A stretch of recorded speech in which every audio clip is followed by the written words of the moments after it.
नमस्कार विद्यार्थी मित्रांनो, पाठीमागच्या लेक्चरला आपण अर्थशास्त्र पेपर नंबर 12 मधलं जे दुसरं प्रकरण आहे ते आपण पूर्ण केलेलं होतं.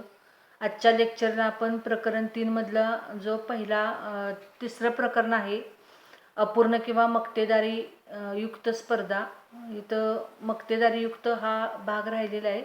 तर तिथं मक्तेदारीऐवजी मक्तेदारी युक्त असा घ्यायचा आहे. इम्परफेक्ट किंवा मोनोपॉलिस्टिक कॉम्पिटिशन. तर 1933 पर्यंत सर्वत्र पूर्ण स्पर्धा हा बाजारपेठेचा प्रकार महत्त्वाचा मानला जात होतो. म्हणजे जेव्हा अर्थशास्त्राचा उदय झाला त्याच वेळेला बाजारपेठेचा पूर्ण स्पर्धा हा प्रकार उदयास आलेला होता असं म्हटलं जातं. कारण त्या काळामधले जे सनातनवादी अर्थशास्त्रज्ञ होते, अगदी ॲडम स्मिथ असेल, रिकार्डो असेल वगैरे, तर ह्यांनी पूर्ण स्पर्धा बाजारपेठेमध्ये असते असं गृहीत धरलेलं होतं. आणि त्यामुळे पूर्ण स्पर्धा हा जो बाजारपेठेचा प्रकार आहे तो सर्वत्र लोकप्रिय मानला जात होता. सगळीकडं असंच गृह्य धरलं जात होतं की बाजारामध्ये पूर्ण स्पर्धा आहे. पूर्ण स्पर्धेनंतर मक्तेदारी स्पर्धा हा देखील बाजारपेठेचा जो प्रकार आहे तोही महत्त्वाचा मानला गेला. म्हणजे बाजारामध्ये फक्त दोनच प्रकार आढळून येतात, एक म्हणजे पूर्ण स्पर्धा आणि दुसरा प्रकार मक्तेदारी स्पर्धा. परंतु 1933 नंतर मात्र परिस्थिती बदलली.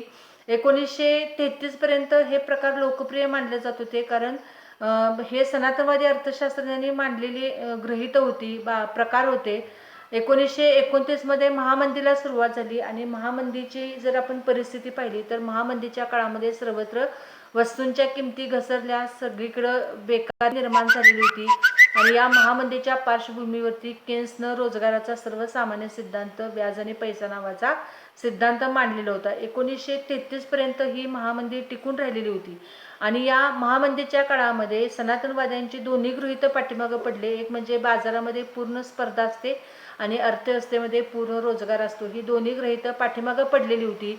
आणि ह्या दोन्ही बाजारपेठेच्या प्रकाराऐवजी बाजारपेठेचा एक वेगळाच प्रकार सर्वत्र पाहायला मिळत होता, किंवा प्रत्यक्षात वास्तव परिस्थितीमध्ये बाजारामध्ये वेगळाच प्रकार आढळून येतो याचा अभ्यास सुरू झालेला होता. आणि त्यामुळे 1933 नंतर मात्र बाजारपेठेचे हे दोन्ही प्रकार पाठीमागे पडले आणि त्याऐवजी आज बाजारामध्ये अपूर्ण किंवा मक्तेदारी युक्त स्पर्धा आढळून येते, हे चित्र पाहायला मिळते. 1933 मध्ये अमेरिकन अर्थशास्त्रज्ञ प्राध्यापक चेंबरलिन यांनी the theory of monopolistic competition या पुस्तकामध्ये मक्तेदारीयुक्त स्पर्धेचे विवेचन किंवा विश्लेषण केलेले आहे.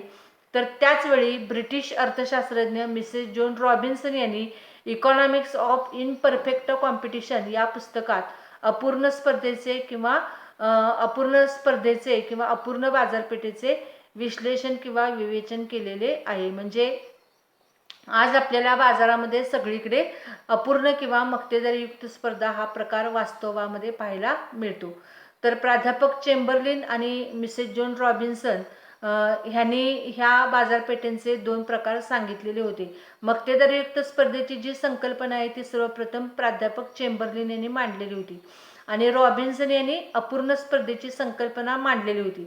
आता याच्यामध्ये सुद्धा परत वाद निर्माण झाला की बाजारपेठेमध्ये नक्की कोणता प्रकार असतो, मक्तेदारी युक्त स्पर्धा असते का अपूर्ण स्पर्धा असते, याच्यावरती पुन्हा वादविवाद निर्माण झाले आणि कालांतराने ते वाद परत मिटवण्यात आलेले आहेत. कारण जे चेंबरलिनला सांगायचं होतं तेच मिसेस जोन रॉबिन्सनला सांगायचं होतं. म्हणजेच मक्तेदारीयुक्त स्पर्धा म्हणजे काय, त्याची जी संकल्पना चेंबरलिन यांनी मांडलेली होती, तिची वैशिष्ट्ये जी मांडलेली होती, त्याच प्रकारचे वैशिष्ट्य, त्याच प्रकारचा अर्थ रॉबिन्सननी अपूर्ण स्पर्धेमध्ये मांडलेला होता. आणि कालांतरानं ह्या दोन बाजारपेठांचे हे जे दोन प्रकार आहेत ते वेगवेगळे नसून एकच आहेत, फक्त दोघांनी नावं वेगळी ठेवलेली आहेत असं एक चित्र पुढं आलेलं होतं.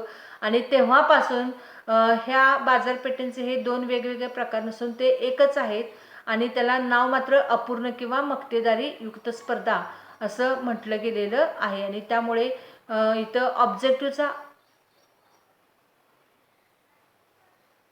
जो भाग आहे तो लक्षामध्ये घ्यायचा आहे आणि तो कुठला आहे तर मक्तेदारीयुक्त स्पर्धेची जी संकल्पना आहे ती कोणी मांडलेली आहे तर प्राध्यापक चेंबरलिन यांनी मांडलेली आहे. बऱ्याच वेळेला ह्याच्यावरती हा जो प्रश्न आहे तो ऑब्जेक्टिव्हचा प्रश्न म्हणून यापूर्वी विचारला गेलेला आहे. चेंबरलिन म्हटलं की मक्तेदारीयुक्त स्पर्धा एवढा भाग तुम्ही त्या ठिकाणी लक्षामध्ये ठेवायचा आहे.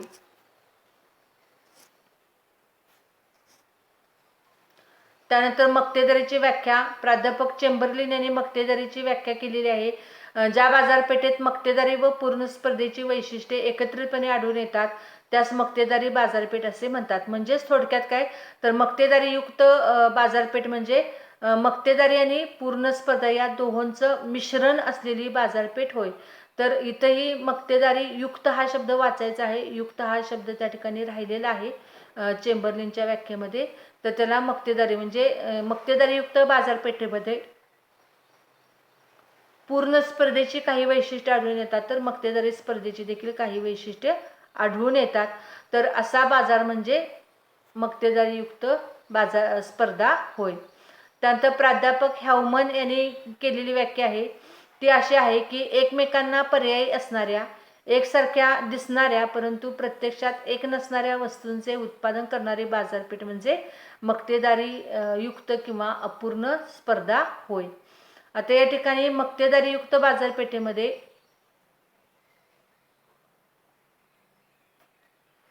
या ठिकाणी सगळीकडे मक्तेदारी हाच शब्द झालेला आहे तर युक्त हा शब्द सगळीकडेच राहिलेला आहे तर मक्तेदारी युक्त असं तुम्ही ते समजून घ्यायचं आहे. तर हॅवमन यांनी खूप महत्त्वाची व्याख्या सांगितलेली आहे. मक्तेदारीयुक्त स्पर्धेमध्ये कोणत्या प्रकारच्या वस्तूंचे उत्पादन केले जाते तर त्या वस्तू एकमेकांना पर्यायी असणाऱ्या असतात एकसारख्या दिसतात परंतु प्रत्यक्षात मात्र ते एकसारख्या नसतात. उदाहरणार्थ टूथपेस्ट तर टूथपेस्टचं जर आपण टूथपेस्ट ही जर आपण वस्तू पाहिली तर टूथपेस्ट अनेक कंपन्यांच्या आज असल्याकडे आपल्याला पाहायला मिळतात. म्हणजे कोलगेट आहे प्रॉमिस आहे सिबाका आहे. तर ह्या ज्या वेगवेगळ्या कंपन्यांच्या टूथपेस्ट आहेत त्या कशा आहेत एकमेकांना पर्यायी आहेत. म्हणजे एका पेस्टऐवजी आपण दुसरी पेस्ट वापरू शकतो. त्या एकसारख्या दिसतात परंतु त्या प्रत्यक्षात एकसारख्या नसतात तर त्याच्यामध्ये काही भिन्नता आढळून येते. किंवा साबण जर आपण एक वस्तू घेतली तरच आपल्याला साबणाचे असंख्य प्रकार पाहायला मिळतात आणि ते साबण एकमेकांना पर्यायी म्हणजे आपण एका साबणाऐवजी दुसरा साबण पर्यायी म्हणून वापरू शकतो. साबण एकसारखे जरी दिसत असले तरी प्रत्यक्षात ते एक नसतात कारण वेगवेगळ्या कंपन्यांनी वेगवेगळे गुणधर्म विचारात घेऊन किंवा वेगवेगळ्या प्रकारचा कच्चा माल वापरून त्यांनी ते साबण तयार केलेले असतात. म्हणजे जरी आपल्याला दिसायला साबण ही वस्तू सगळ्यांची एकसारखी दिसत असली तरी प्रत्यक्षात मात्र त्या वस्तूमध्ये फरक असलेला दिसून येतो. त्याला काय म्हटलं जातं तर अशा बाजारपेठेला मक्तेदारी युक्त बाजारपेठ असं म्हटलं जातं. त्यानंतर अपूर्ण किंवा मक्तेदारी युक्त स्पर्धेची वैशिष्ट्ये किंवा लक्षणे. या बाजारपेठेचं पहिलं महत्त्वाचं वैशिष्ट्य सांगितलं होतं की या बाजारपेठेमध्ये मर्यादित विक्रेते असतात. म्हणजे विक्रेत्यांची संख्या कशी असते मर्यादित असते. बघा पूर्ण स्पर्धेमध्ये विक्रेत्यांची संख्या असंख्य असते.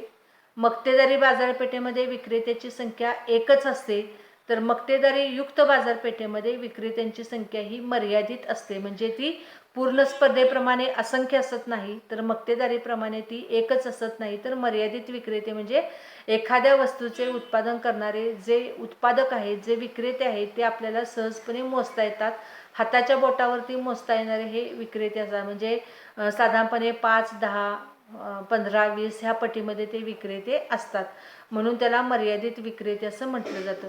त्यानंतर ग्राहक तिन्ही बाजारपेठेमध्ये ग्राहकांची संख्या मात्र असंख्य असते. पूर्ण स्पर्धेमध्ये सुद्धा असंख्य ग्राहक असतात मक्तेदारी स्पर्धेमध्ये सुद्धा असंख्य ग्राहक असतात आणि मक्तेदारी युक्त स्पर्धेमध्ये सुद्धा असंख्य ग्राहक असतात. मात्र हे जे ग्राहक आहेत त्या ग्राहकांचा एकनिष्ठ ग्राहकांचा एक गट या बाजारपेठेमध्ये तयार झालेला असतो. म्हणजे ग्राहक जरी एक असंख्य असले आणि विक्रेते जरी मर्यादित असले तरी प्रत्येक विक्रेत्याला आपले हमखास जे ग्राहक ठरलेले आहेत ते मिळतातच.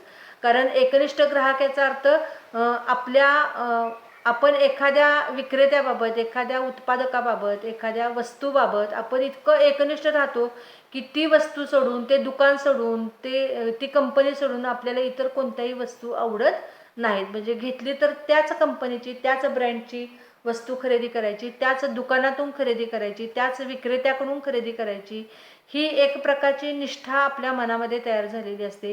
त्यामुळे एकनिष्ठ ग्राहकांचा एक गट तयार झालेला असल्यामुळे या बाजारपेठेमध्ये विक्रेत्यांना ग्राहक मिळत नाहीत अशी परिस्थिती दिसून येत नाहीतर विक्रेत्यांना आपापले ग्राहक हे मिळतच राहतात. त्यानंतर या बाजारपेठेमध्ये पर्यायी वस्तूंचे उत्पादन केले जाते. पर्यायी वस्तू म्हणजे एकमेकांना पर्याय असणाऱ्या, म्हणजे एकाऐवजी दुसरी वस्तू चालू शकते. जसं आपण म्हणतो की चहाला कॉफी ही पर्यायी वस्तू आहे किंवा गुळाला साखर ही पर्यायी वस्तू आहे. त्याच पद्धतीनं पर्यायी वस्तूंचे उत्पादन म्हणजे आपण ज्या उपयोगासाठी जी वस्तू वापरणार आहोत तिचे अनेक पर्याय असलेले आपल्याला दिसून येतात. अगदी साधं पेन जरी घेतलं तरी सगळे कुठल्याही कंपनीचे पेन वापरले तर उद्देश एकच असतो, तो म्हणजे लिहिण्यासाठी त्या पेनचा आपण उपयोग करत असतो. परंतु आपण जर पेनची संख्या बघितली तर आज अनेक प्रकारचे अनेक कंपन्यांचे असंख्य पेन बाजारामध्ये असलेले आपल्याला पाहायला मिळतात आणि त्यापैकी आपल्याला ज्या कंपनीचा पेन आवडतो तोच आपण घेतो. मग त्याचबरोबर वह्या असतील, आज असंख्य प्रकारच्या वह्या उपलब्ध असलेल्या आपल्याला पाहायला मिळतात. परंतु आपल्याला ज्या प्रकारच्या वह्या आवडतात त्याच प्रकारच्या वह्या आपण खरेदी करतो. चप्पल असेल, बूट असेल, कपडे असतील, म्हणजे अशा असंख्य वस्तू आहेत की त्याच्यामध्ये एकमेकांना पर्याय असणाऱ्या वस्तू आपल्याला विक्रीसाठी ठेवलेल्या पाहायला मिळतात. त्यानंतर प्रत्येकाचे स्वतंत्र धोरण. या बाजारामध्ये प्रत्येक विक्रेत्याचे धोरण स्वतंत्र असते. उद्योग समूहामध्ये कधी प्रवेश करायचा, उद्योग समूहातून कधी बाहेर पडायचं, किंवा किती वस्तूंचं उत्पादन करायचं, कोणत्या पद्धतीनं करायचं, कोणत्या ठिकाणी करायचं, किती प्रमाणामध्ये करायचं, वस्तूची किंमत किती आकारायची, या सगळ्याबाबत प्रत्येक विक्रेत्याचे स्वतंत्र धोरण असलेले आपल्याला दिसून येते. त्यानंतर या बाजारपेठेमध्ये सर्वांना मुक्त प्रवेश दिला जातो. ग्राहकांना मुक्त प्रवेश आहे आणि उत्पादकांना सुद्धा मुक्त प्रवेश आहे. एखाद्या वस्तूचे उत्पादन करण्यासाठी कोणतीही एखादी नवीन उद्योग संस्था उद्योग समूहामध्ये प्रवेश करू शकते आणि ज्या उद्योग संस्थांना किंवा ज्या कंपन्यांना जर उत्पादन करणं परवडत नसेल त्या कंपन्या आपलं उत्पादन बंद पण करून उद्योग समूहातून बाहेर पडू शकतात. म्हणजे उद्योग समूहामध्ये प्रवेश करण्याचे आणि उद्योग समूहातून बाहेर पडण्याचे पूर्ण स्वातंत्र्य या बाजारपेठेमध्ये विक्रेत्याला दिलेले असते. त्यानंतर ग्राहकांचे अज्ञान. या बाजारपेठेमधला ग्राहक हा अज्ञान आहे असं मानलं जातं. म्हणजे त्याला बाजारपेठेतील इतर परिस्थितीबाबत फारशी माहिती नसते, फारसे ज्ञान नसते आणि म्हणून तो एकनिष्ठ राहतो आणि तो कितीही कुणीही सांगितले तरी तो त्याच दुकानातून त्याच विक्रेत्याकडून किंवा त्याच कंपनीची वस्तू तो खरेदी करण्याचा प्रयत्न करतो. म्हणजेच त्याची किंमत किती आहे, त्याच्यापेक्षा इतर काही वस्तू स्वस्त आहेत का, याचा तो फारसा विचार करत नाही. तर या पद्धतीनं ग्राहकाचे अज्ञान असते आणि त्याचा फायदा हा उत्पादकाला किंवा विक्रेत्याला होत असतो. त्यानंतर वाहतूक खर्च. या बाजारपेठेमध्ये वाहतूक खर्च हा कंपल्सरी करावा लागतो, कारण या बाजारपेठेमध्ये जीवघेणी स्पर्धा निर्माण झालेली असते. म्हणजेच काय तर तीव्र स्पर्धा निर्माण झालेली असते, कारण या बाजारामध्ये एकमेकांना पर्याय असणाऱ्या वस्तूंचे उत्पादन केले जाते आणि त्यामुळे या स्पर्धेमध्ये टिकून राहण्यासाठी प्रत्येक विक्रेत्याला धडपड करावी लागते, प्रत्येक उत्पादकाला, प्रत्येक कंपनीला धडपड करावी लागते आणि त्यामुळे नवनवीन बाजारपेठा, लांब लांबच्या बाजारपेठा शोधण्याचा प्रयत्न केला जातो. नवनवीन बाजारपेठेपर्यंत हा माल पोहोचवण्यासाठी वाहतूक खर्च करावा लागतो आणि तो वाहतूक खर्च तुलनेने जास्त येतो. त्यानंतर जाहिरात खर्च.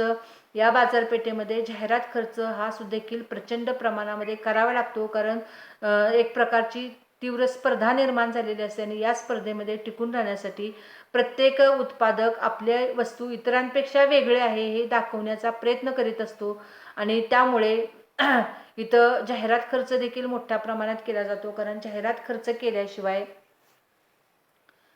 तो उत्पादक स्पर्धेमध्ये टिकून राहू शकत नाही. तर जाहिरात खर्च देखील करावा लागतो. पूर्ण स्पर्धेमध्ये वाहतूक खर्च आणि जाहिरात खर्च हा शून्य असतो. जाहिरात करावी लागत नाही, कारण तिथं वस्तू एकजिन्सी असतात. मक्तेदारी बाजारपेठेमध्ये सुद्धा वाहतूक खर्च आणि जाहिरात खर्च करावा लागत नाही, कारण मक्तेदार एकटाच असतो आणि त्यानं जी वस्तू आणलेली आहे तीच त्याला ग्राहकांना खरेदी करावी लागते. परंतु मक्तेदारीयुक्त बाजारपेठेमध्ये मात्र वाहतूक खर्च आणि जाहिरात खर्च करावा लागतो, कारण या बाजारामध्ये एकमेकांना पर्याय असणाऱ्या वस्तूंचे उत्पादन केले जाते. त्यानंतर गटसंकल्पना. या बाजारामध्ये गटसंकल्पना ही एक नवीन संकल्पना वापरली जाते, कारण स्पर्धेमध्ये जे टिकू शकत नाहीत ते स्वेच्छेनं एकत्रित येतात आणि स्वेच्छेने एकत्रित येऊन आपली मक्तेदारी म्हणजे गटागटानं ते एकत्रित येतात, गटागटाने उत्पादन करतात आणि एक आपली स्वतंत्र अशी मक्तेदारी निर्माण करण्याचा ते प्रयत्न करतात. मक्तेदारी बाजारपेठेमध्ये आपण एक उदाहरण घेतलेलं होतं की असोसिएटेड सिमेंट कंपनी ही उद्योग समूहातून बाहेर पडणाऱ्या 4 कंपन्यांनी एकत्रित येऊन स्थापन केलेली कंपनी आहे. म्हणजे 4 उद्योगपतींनी आपला एक गट तयार केला आणि त्या गटाच्या वतीने त्यांनी सिमेंटचं उत्पादन करायला सुरुवात केलेली होती. त्यालाच गटसंकल्पना असं म्हटलं जातं. त्यानंतर नावलौकिक या बाजारपेठेमध्ये ज्या कंपन्या अस्तित्वात आहेत, फार पूर्वीपासून कार्य करीत आहेत किंवा ज्या नव्याने स्थापन झालेल्या आहेत, त्यांनी एक प्रकारे आपला नावलौकिक समाजामध्ये निर्माण केलेला असतो, आपली पतप्रतिष्ठा निर्माण केलेली असते आणि केवळ नावलौकिकामुळे किंवा पतप्रतिष्ठेमुळे त्या कंपनीच्या वस्तूला बाजारामध्ये नेहमी चांगली मागणी येत असते. परंतु लोकांकडून चांगली मागणी निर्माण होण्यासाठी प्रथम त्या कंपनीला आपला नावलौकिक समाजामध्ये निर्माण करावा लागतो, आपली प्रतिष्ठा निर्माण करावी लागते, ग्राहकांची मनं जिंकावी लागतात आणि त्यामुळे नावलौकिक आपला कसा वाढवता येईल या दृष्टिकोनातून कंपन्या प्रयत्न करतात. बघा, आज आपण कुठलीही वस्तू खरेदी करत असताना ती कुठल्या कंपनीची आहे हे पाहतो आणि त्या कंपनीचं जर नावलौकिक निर्माण झालेलं असेल तर ती वस्तू आपण सहजपणे खरेदी करतो. उदाहरणार्थ भारतामध्ये टाटा कंपनी आहे, रिलायन्स कंपनी आहे, तर ह्या ज्या कंपन्या आहेत किंवा गोदरेज कंपनी आहे, तर ह्या कंपन्यांनी एक प्रकारे आपला नावलौकिक निर्माण केलेला आहे. ह्या कंपन्या आज लोकांच्या मनामध्ये घराघरामध्ये जाऊन पोचलेल्या आहेत. त्यांना आता आपली स्वतंत्र अशी ओळख निर्माण करायला लागत नाही, कारण त्यांनी एक आपली अशी स्वतंत्र ओळख निर्माण केलेली आहे आणि त्यामुळे टाटांचा माल असेल किंवा टाटांच्या वस्तू असतील किंवा रिलायन्स कंपन्यांच्या वस्तू असतील तर त्या लोकांकडून चटकन खरेदी केल्या जातात. तर तो एक भाग आहे. त्यानंतर उत्पादन घटकांचे मोबदले या बाजारपेठेमध्ये उत्पादन घटक जे आहेत, उदाहरणार्थ भूमी, श्रम, भांडवल आणि संयोजक, आणि त्यांना दिले जाणारे मोबदले म्हणजेच खंड, वेतन, व्याज, नफा. भूमीला खंड दिला जातो, भांडवलाला व्याज दिले जाते, श्रमाला वेतन दिले जाते, तर संयोजकाला नफा दिला जातो. तर उत्पादन घटकांचे मोबदले हे उत्पादन घटकांना त्यांच्या सीमांत उत्पादकतेनुसार दिले जातात. म्हणजे त्यांची सीमांत उत्पादकता जशी असेल त्या पद्धतीने त्यांना मोबदले दिले जातात. त्यानंतर वस्तुभेदाचे धोरण या बाजारपेठेमध्ये वस्तुभेदाचे धोरण स्वीकारले जाते. जसं मक्तेदारी बाजारपेठेमध्ये मूल्यभेद केला जातो त्या पद्धतीनं या बाजारामध्ये वस्तुभेद केला जातो. मूल्यभेद म्हणजे किमतीमध्ये फरक निर्माण केला जातो, तर वस्तुभेद म्हणजे वस्तूमध्ये फरक निर्माण केला जातो. आपली वस्तू इतरांपेक्षा वेगळी आहे, आपली वस्तू इतरांपेक्षा चांगली आहे हे दाखविण्यासाठी वस्तुभेदाचे धोरण स्वीकारले जाते आणि मग प्रसंगी वस्तूच्या बाह्य स्वरूपामध्ये बदल केले जातात. म्हणजे वस्तूचा आकार बदलला जातो, प्रकार बदलला जातो, रंग बदलला जातो, वस्तूचे रूप बदलले जाते, पॅकिंग वेगळ्या पद्धतीने तयार केले जाते किंवा आवरण, छाप यामध्ये बदल केले जातात आणि त्यानंतर वास्तव गुणधर्म म्हणजे खरा जो वस्तुभेद आहे तोही केला जातो. काल्पनिक आणि खरा वस्तुभेद. तर खऱ्यामध्ये खरोखरच कच्चा माल चांगल्या प्रतीचा वापरला जातो, दर्जेदार वस्तू, गुणात्मक दृष्टिकोनातून दर्जेदार वस्तू तयार केल्या जातात. तर अशा दोन्ही पद्धतीनं वस्तुभेदाचे धोरण स्वीकारले जाते आणि आपली वस्तू इतरांपेक्षा कशी चांगली आहे, कशी वेगळी आहे हे दाखवण्याचा किंवा हे सांगण्याचा प्रयत्न वस्तुभेदाच्या धोरणातून केला जातो. वस्तुभेद का केला जातो, तर आपल्या वस्तूची जास्तीत जास्त विक्री व्हावी हा त्या ठिकाणी उद्देश असतो. आणि शेवटचं वैशिष्ट्य म्हणजे विक्री खर्च. वस्तूची विक्री वाढवण्यासाठी, वस्तूचा खप वाढवण्यासाठी उत्पादकाला जो खर्च करावा लागतो त्याला काय म्हणतात, तर विक्री खर्च. विक्री खर्चामध्ये कशा कशाचा समावेश होतो, तर विक्री खर्चामध्ये साधारणपणे विक्री खर्चामध्ये वस्तुभेदासाठी येणारा जो खर्च आहे किंवा जाहिरातीसाठी येणारा जो खर्च आहे त्याचा समावेश हा विक्री खर्चामध्ये केला जातो. विक्री खर्च करण्यासाठी वस्तूंची मोठ्या प्रमाणामध्ये जाहिरात केली जाते, आपल्या वस्तूंची ओळख लोकांना व्हावी हा त्या पाठीमागे उद्देश असतो. प्रचंड प्रमाणात कोट्यावधी रुपये जाहिरातीवरती खर्च केले जातात. त्याचबरोबर वस्तूबरोबर पूरक वस्तू भेट म्हणून देणे अशी ही स्कीम वापरली जाते. त्यानंतर बक्षीस योजना आखल्या जातात, विक्री एजंटाची नेमणूक केली जाते, घरपोच माल केला जातो, वस्तू घरपोच पाठवल्या जातात, हप्त्या हप्त्याने किंमत देण्याची सुविधा निर्माण केली जाते. तर अशा वेगवेगळ्या योजना आखून वस्तूंची विक्री वाढवण्यासाठी उत्पादकाला जो जो खर्च करावा लागतो, कारण विक्री एजंट जरी नेमला तरी विक्री एजंटाला कमिशन द्यावे लागते, तर हा जो सगळा खर्चाचा भाग आहे तो भाग म्हणजेच उत्पादकाकडून केला जाणारा विक्री खर्च होय. विक्री खर्च का केला जातो, तर मालाचा उठाव व्हावा, मालाचा खप व्हावा, मालाची मोठ्या प्रमाणामध्ये विक्री व्हावी म्हणून उत्पादकाला हा विक्री खर्च करावा लागतो. उत्पादन खर्च वेगळा आणि विक्री खर्च वेगळा. उत्पादन खर्च म्हणजे वस्तूचे उत्पादन वाढवण्यासाठी केला जाणारा खर्च आणि विक्री खर्च म्हणजे वस्तूची विक्री वाढवण्यासाठी केला जाणारा खर्च. तर अशा पद्धतीने मक्तेदारीयुक्त बाजारपेठेची ही वेगवेगळी वैशिष्ट्ये किंवा लक्षणे सांगितली जातात. तर आज आपण या ठिकाणी थांबणार आहोत. प्रोजेक्टच्या सूचना तुम्हाला ग्रुपवरती टाकलेल्या आहेत, त्या नीट वाचा आणि त्या पद्धतीने आपले प्रोजेक्ट वर्क तयार करा. धन्यवाद.